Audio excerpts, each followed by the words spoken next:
மத்திய கிழக்கு நாடுகளில் போர் மேகங்கள் மீண்டும் கருஞ்சூழ தொடங்கியுள்ள நிலையில் ஐக்கிய அரபு அமீரகம் ஈரானுக்கு எதிராக ஒரு மிகப்பெரிய பொருளாதார போரை தொடங்கியுள்ளது. ஈரானுடனான அனைத்து விதமான வர்த்தக தொடர்புகள், வணிக பரிமாற்றங்கள் மற்றும் நிதி செயல்பாடுகளை அமீரகம் உடனடியாகவும் காலவரையின்றியும் ரத்து செய்துள்ளது. இந்த தடையானது உலக நாடுகளிடையே பெரும் பரபரப்பை ஏற்படுத்தியுள்ளது. நேற்று நள்ளிரவில் அமீரகத்தில் வசிக்கும் லட்சக்கணக்கான மக்களின் செல்போன்களுக்கு ஏவுகணை அச்சுறுத்தல் என்ற அவசர கால எச்சரிக்கை செய்தி அனுப்பப்பட்ட சில மணி நேரங்களிலேயே இந்த அதிரடி வர்த்தக முடக்கம் குறித்த அறிவிப்பை அமீரக வெளியுறவுத்துறை அமைச்சகம் வெளியிட்டது. இந்த திடீர் முடிவுக்கு காரணம் ஈரானில் இருந்து ஏவப்பட்ட 2 பாலிஸ்டிக் ஏவுகணைகள் அமீரகத்தின் வான் எல்லைக்குள் நுழைய முயன்றதுதான் என்று அந்த நாட்டு பாதுகாப்பு அமைச்சகம் குற்றம் சாட்டியுள்ளது.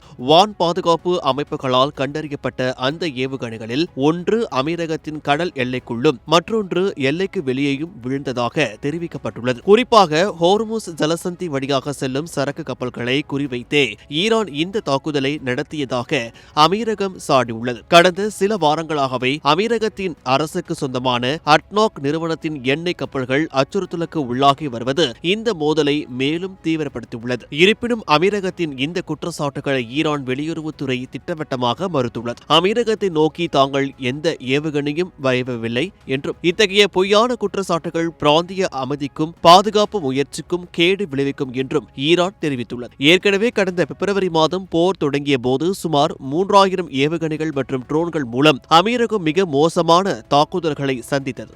இடையில் அமெரிக்கா மற்றும் ஈரானுக்கு இடையே ஏற்பட்ட தற்காலிக அமைதி ஒப்பந்தம் தற்போது முழுமையாக முறிந்துள்ளதால் நிலைமை மீண்டும் பழைய நிலைக்கு திரும்பியுள்ளது. சர்வதேச சந்தையில் கச்சா எண்ணெய் கொண்டு செல்லப்படும் மிக முக்கியமான பாதையான ஹோர்முஸ் ஜலசந்தியை ஈரான் தனது கட்டுப்பாட்டில் வைத்திருப்பதால் இந்த பிரச்சினை உலக பொருளாதாரத்திலும் பெரும் தாக்கத்தை ஏற்படுத்தும் என்று அஞ்சப்படுகிறது. அமெரிக்காவுடன் ஒரு நிரந்தர அமைதி உடன்படிக்கை ஏற்படும் வரை இந்த பாதையை திறக்கப் போவதில்லை என்பதில் ஈரான் பிடிவாதமாக உள்ளது. ஒருபுறம் ஏவுகணை அச்சுறுத்தல்கள், மறுபுறம் கடுமையான பொருளாதார தடைகள் என வளைகுடா நாடுகள் எப்போதும் ஒரு இக்கட்டான சூழலில் உள்ளன. இந்த போர் இன்னும் தீவிரமடைந்தால் அது சர்வதேச அளவில் எரிபொருள் விலையை விண்ணை தொட செய்யும் என்பதில் சந்தேகமில்லை.